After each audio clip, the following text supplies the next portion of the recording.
An excited Lois entered the house announcing that she met her old boyfriend Ross Fishman at the market to Peter's displeasure. Lois assured him that Ross's wife was with him and the couple had invited the Griffins for dinner at their place. The dinner table was spread lavishly.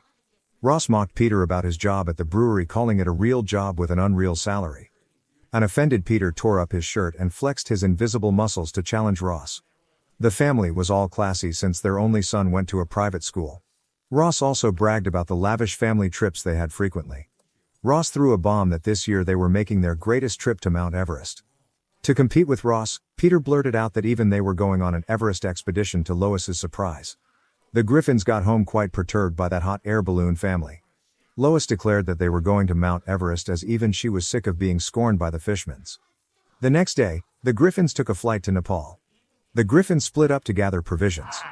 Later the family headed towards the base camp beyond which stood the majestic Everest, challenging them for an ominous climb. The Griffins found the Fishmans and both parties challenged each other to race to ace the Everest. The next morning Brian studied the map. Peter told Brian that they didn't need a map as they had GPMS. Griffins began their track with a shivering Stewie behind them. While walking they came across a crossing between two ledges joined by a mere ladder and a never-ending pit underneath. Peter tried to cross it but fell. However, his fall was cushioned by many dead bodies in the pit. The Griffins bore through the blazing blizzards and ruthless cold to head upwards. In no time they were climbing the steepest mountain. At one point Peter felt nauseous as he thought he got altitude sickness. Meg shrieked that she could see the top of the mountain, and an energized Lois urged everyone to move towards it. Slowly and gradually they climbed towards the top and finally reached the summit. However, their happiness didn't last longer when the Fishmans called them out, who had reached before them by an hour, 12 minutes, and 43 seconds. The Fishmans decided to recede after belittling the Griffins. When the Griffins decided to move down, Brian pointed at the upcoming storm. As they receded further, the storm got worse, making their return next to impossible.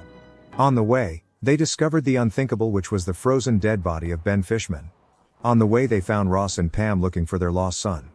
The family soon arrived at the base camps, but Lois felt guilty and decided to head back to save Ben and Pam despite her family's pleas.